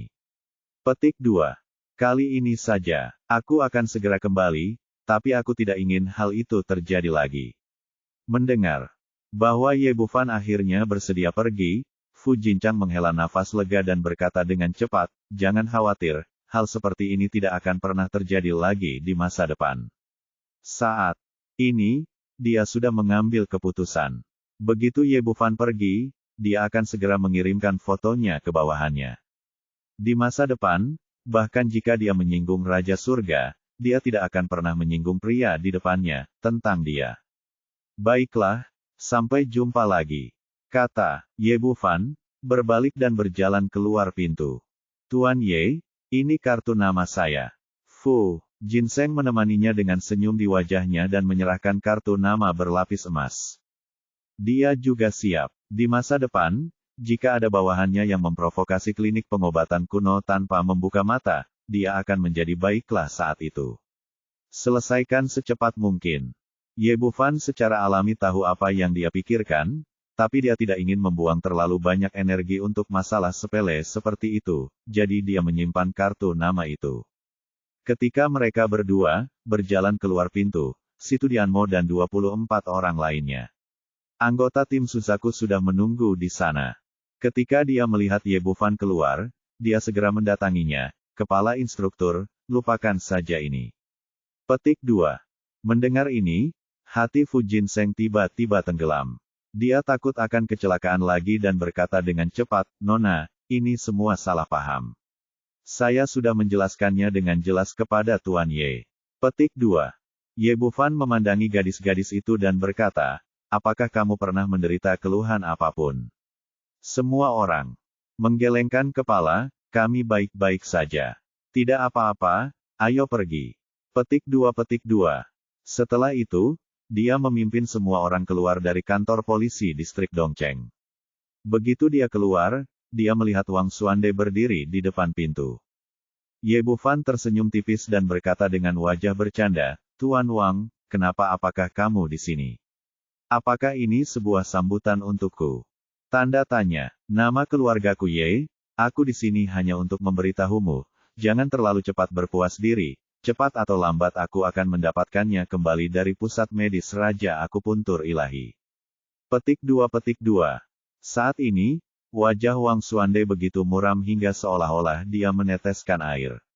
Dia telah menggunakan semua koneksi dan energinya sebelumnya, tetapi masih tidak bisa mengeluarkan putranya. Dapat dikatakan bahwa kali ini, Wang keluarga benar-benar kehilangan istri dan pasukannya. Bukan saja dia tidak bisa membawanya kembali ke rumah sakit, tapi dia akan menderita kerugian besar. Saya dapat memberi Anda kesempatan kepada keluarga Wang. Selama Anda lebih baik dari saya dalam keterampilan medis, Anda dapat mengambil kembali pusat medis tersebut. Namun jika Anda terus menggunakan trik kotor ini, Anda akan bertanggung jawab atas konsekuensinya. Petik 2. Setelah Ye Bufan selesai berbicara, dia tidak pernah melihat lelaki tua itu lagi dan pergi dari sini bersama orang-orangnya. Dia adalah pria bertubuh besar dan membawa 25 wanita cantik dengan sosok yang menggairahkan. Dia menjadi pusat perhatian kemanapun dia pergi. Dia melihat ke waktu dan mengangguk ke situ Mo dan yang lainnya berkata, ini waktunya makan malam, kamu ingin makan apa? Perlakuanku hebat, hiduplah kepala instruktur. Petik 2. Kami tidak hanya harus makan, kami juga harus keluar untuk bernyanyi karaoke. Kepala instruktur, tolong ajak kami bermain. Gadis-gadis ini belum terlalu tua waktu aktif. Sekarang saya akhirnya mendapat libur 3 hari, meskipun saya ingin bersantai. Oke, kamu bisa memainkan apapun yang kamu mau. Tentu saja. Ye Bufan tidak akan menolak permintaan seperti itu. Dia pertama-tama mengajak si Tudianmo dan yang lainnya untuk makan, lalu menemukan KTV bernama Dinasti dan masuk. Pelayan KTV itu sedikit bingung saat melihat begitu banyak wanita cantik, semuanya berseragam perawat, bertanya-tanya untuk apa mereka ada di sini. Tuan, Nona, apa yang perlu saya lakukan untuk Anda? Dia melangkah maju dan berkata dengan sopan, matanya diam-diam mengamati anggota tim wanita saat dia berbicara. Pantas saja dia mendongak. Sebagai seorang laki-laki, dia benar-benar tidak bisa mengendalikan matanya. Dikatakan bahwa ini adalah KTV teratas di ibu kota kekaisaran. Wanita tercantik yang mereka lihat setiap hari adalah wanita cantik, tetapi jarang melihat wanita cantik seperti itu, dan banyak dari mereka muncul dalam satu waktu. Kemudian dia mengarahkan pandangannya pada satu-satunya pria di antara orang-orang ini.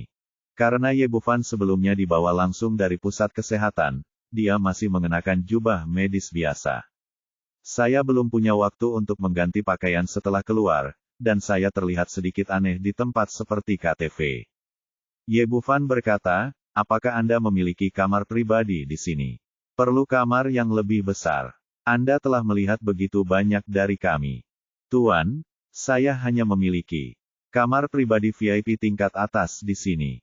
Dapat menampung 30 orang. Tapi pembelian minimum adalah 100.000 yuan. Tidak masalah, bukakan kamar untuk saya. Baik Pak, silakan ikut dengan saya.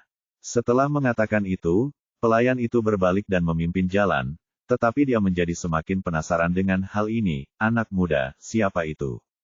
Ada banyak orang yang datang ke sini untuk menghabiskan banyak uang, tapi ini pertama kalinya saya melihat begitu banyak keindahan dibawa ke sini sekaligus. Segera, pelayan membawa semua orang ke kamar pribadi. Tidak hanya dekorasinya yang sangat mewah, tetapi juga sangat besar. Belum lagi 30 orang, bahkan 50 orang pun bisa ditampung. Pantas saja minimal pembeliannya 100.000.